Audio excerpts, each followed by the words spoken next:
बहुत बहुत स्वागत है आप सभी का हमारे व्युत्पत्ति की ई पाठशाला में, जहां हम बॉन्ड पैरामीटर्स, आबंध प्राचल जिसे बोलते हैं, डिस्कस कर रहे हैं। और आज हम यहां पर आबंध एंथैल्पी को डिस्कस करने जा रहे हैं। तो आइए देखते हैं कि ये क्या होता है। तो बच्चों, यहाँ पर जो सबसे इंपॉर्टेंट चीज है कि इसका यूनिट सबसे पहले हम जान लेते हैं कि किलो जूल पर मोल होता है। मतलब एक मोल किसी यौगिक या किसी अणु को तोड़ने के लिए जितनी ऊर्जा की जरूरत होती है उसे हम आबंध एंथैल्पी कहते हैं।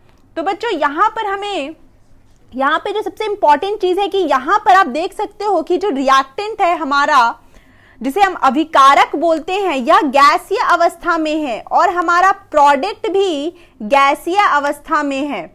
तो यहाँ पर सबसे इंपॉर्टेंट चीज ये है कि जो गैसीय अवस्था में आपका अभिकारक भी होना चाहिए और आपका प्रोडक्ट यानी उत्पाद भी होना चाहिए।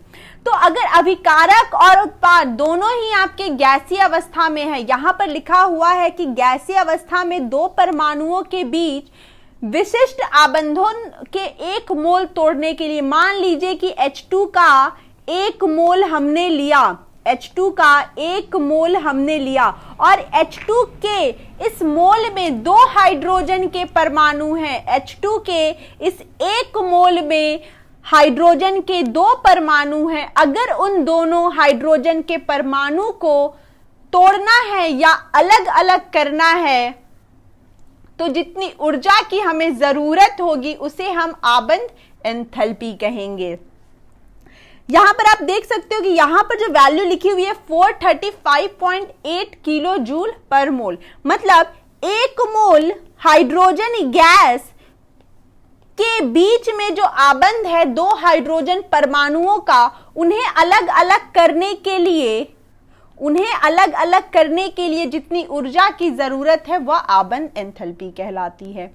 आइए देखते हैं। तो यहां पर हमने देखा कि H2 गैस में दो हाइड्रोजन के परमाणु है, तोड़ने में 435.8 किलो जूल पर मोल ऊर्जा की जरूरत है या एंथैल्पी की जरूरत है।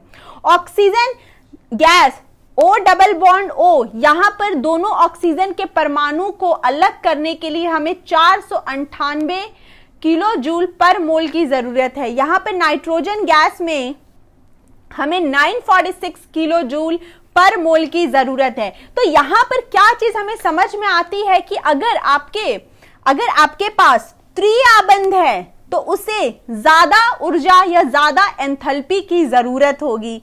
अगर आपके पास डबल बॉन्ड है तो उसे थोड़े से कम ऊर्जा की जरूरत होगी और सिंगल बॉन्ड यानी एकल बंध में आपको बहुत कम ऊर्जा की जरूरत होगी। तो आप देख सकते हैं कि हम जानते हैं कि हाइड्रोजन गैस में सिंगल बॉन्ड होता है, ऑक्सीजन गैस में द्विआबंध या डबल बॉन्ड होता है, नाइट्रोजन गैस में त्रिआबंध होता है। तो जितना ज्यादा बॉन्ड, जितना ज्यादा आबंध आपका स्ट्रांग होगा, मजबूत होगा, प्रबल होगा, हमें उतना ही ज्यादा आबंध एंथैल्पी की जरूरत होगी उसके एक मोल को तोड़ने के लिए।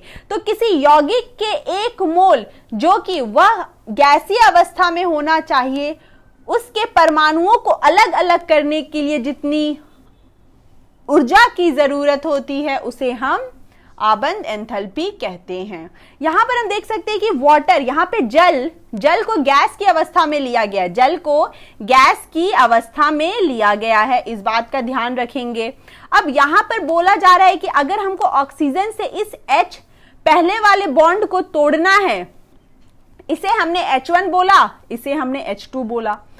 हमने बोला कि जब इस ऑक्सीजन को इस हाइड्रोजन H1 से तोड़ा गया तो 502 किलो जूल पर मोल की जरूरत हुई, लेकिन जब H2 को ऑक्सीजन से अलग किया गया दूसरी बार तो हमें 427 किलो जूल पर मोल की जरूरत हुई। तो यहाँ पे तो हमने क्या देखा कि ऑक्सीजन और हाइड्रोजन के बीच का बॉन्ड तोड़ा गया। यहाँ पर हमने देखा कि दोनों ही केसेस में ऑक्सीजन एंड हाइड्रोजन के बीच का आबंध को तोड़ा गया। फिर भी हमें एक मोल के लिए अलग अलग आबंद एंथैल्पी की जरूरत हुई। तो इसका रीजन यह है कि इनके मानों में जो अंतर आया यह दर्शाता है कि रासायनिक परिस्थिति के कारण OH आबंध में कुछ परिवर्तन आता है। जैसे कि पहले जब पहला हाइड्रोजन टूटा उसके बाद यह स्थिति आएगी। तो हमें इस ऑक्सीजन को हाइड्रोजन से अलग करने के लिए यहां पर आप देख सकते हो कि 500 यहां पर 502 और यहां 427। तो इसकी वैल्यू को हम कैसे निकाल सकते हैं? इसकी वैल्यू को निकालने का सबसे अच्छा तरीका यह है कि हम इसकी औसत आबंद एंथैल्पी लेंगे। मतलब 502 प्लस 427 को जोड़कर डिवाइड बाई 2 करेंगे तो हमें इसकी वैल्यू मिल जाएगी। तो यहां पर यह चीज क्लियर हुई कि अगर OH सेम यौगिक में, ये आपका एक यौगिक है और इस यौगिक में आप क्या देख रहे हो कि हमारे पास एक ऑक्सीजन और 2 हाइड्रोजन है। जब हमने पहले हाइड्रोजन को ऑक्सीजन से अलग किया तो हमें 502 किलो जूल पर मोल ऊर्जा या आबंद एंथैल्पी की जरूरत हुई। दूसरे केस में 427। अब यहां पर दोनों ही वैल्यू अलग अलग है तो हम इसका औसत आबंद निकालेंगे। नेक्स्ट प्रश्न हम देखते हैं आबंध कोटि, जिसे हम बॉन्ड ऑर्डर कहते हैं। तो बॉन्ड ऑर्डर बच्चों आपको मैं यहां पे बताना चाहती हूं कि हाइड्रोजन हमारा इस प्रकार होता है, इसके बीच का आबंध, ऑक्सीजन का इस प्रकार और नाइट्रोजन का इस प्रकार। तो आबंध कोटि या बॉन्ड ऑर्डर दो परमाणु जैसे यहां 2 हाइड्रोजन, 2 ऑक्सीजन और 2 नाइट्रोजन है, इनके बीच का बॉन्ड या आबंध की संख्या है। तो यहां पे हाइड्रोजन में हम 1, ऑक्सीजन में 2 और नाइट्रोजन में 3 देख रहे हैं। तो बॉन्ड ऑर्डर को भी हमने समझ लिया। अगर हम फ्लोरीन की बात करें और यहां पर हम बॉन्ड ऑर्डर लिखे तो हम देख सकते हैं कि यहां पे 1 है, ये पेरोक्साइड है बच्चों, ये पेरोक्साइड है। तो पेरोक्साइड में हाइड्रोजन पेरोक्साइड का नाम आपने सुना होगा। आप यहां देख सकते हो कि एक सिंगल बॉन्ड एकल बंध है, यहां पे ट्रिपल बॉन्ड है और यहां भी ट्रिपल बॉन्ड है। तो यहां पे कार्बोनिल और NO+ के स्ट्रक्चर को हम थोड़ा समझ लेते हैं। तो आपने देखा कि 2 परमाणुओं के बीच में जो आबंध होता है उनकी संख्या ही बॉन्ड ऑर्डर कहलाती है। तो यहां पे हम देखते हैं कि कार्बोनिल का निर्माण कैसे होता है। हम जानते हैं कि कार्बन का वैलेंस इलेक्ट्रॉन या संयोजकता इलेक्ट्रॉन 4 होता है, ऑक्सीजन का वैलेंस इलेक्ट्रॉन या संयोजकता इलेक्ट्रॉन 6 होता है। तो हम यहां पे क्या देख रहे हैं कि ऑक्सीजन ने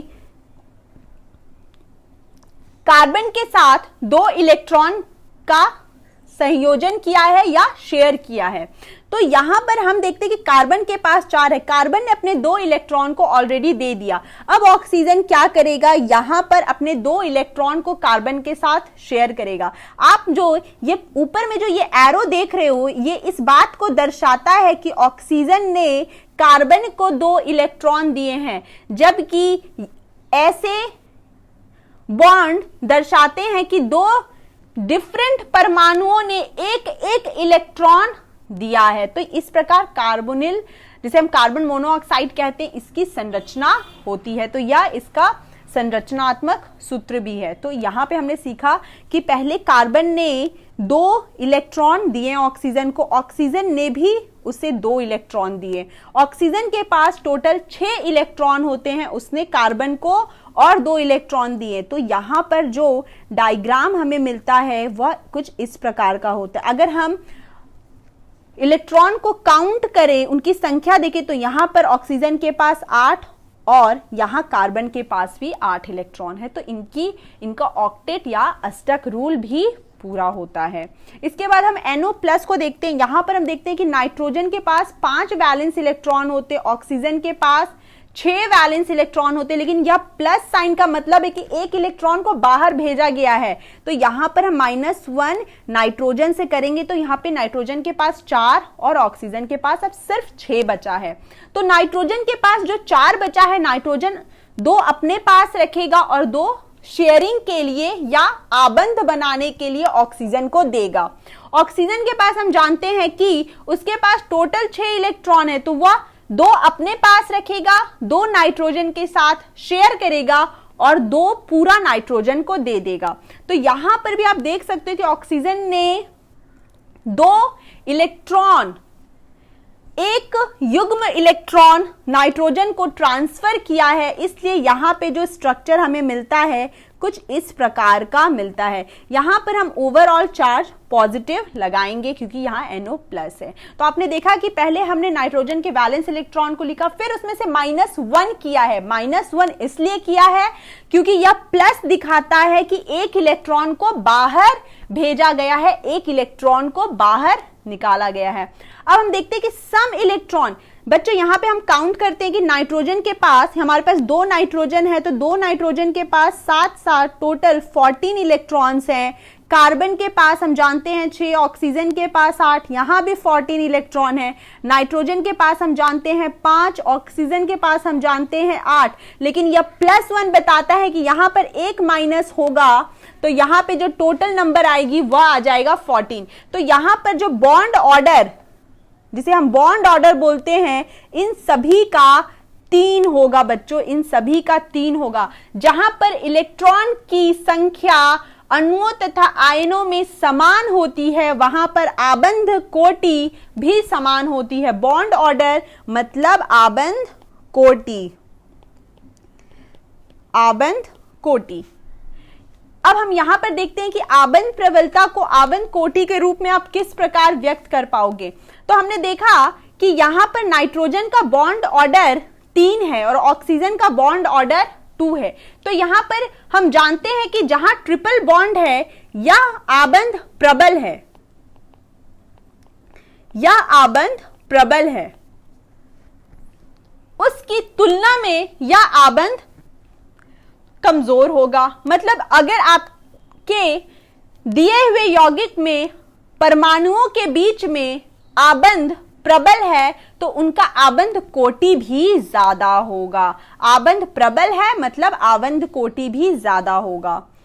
तो बच्चों आगे हम रेजोनेंस स्ट्रक्चर के बारे में पढ़ेंगे। तब तक के लिए धन्यवाद। और कोई भी डाउट हो, किसी भी प्रकार की प्रॉब्लम हो, आप हमारे कमेंट सेक्शन में कमेंट जरूर करिए।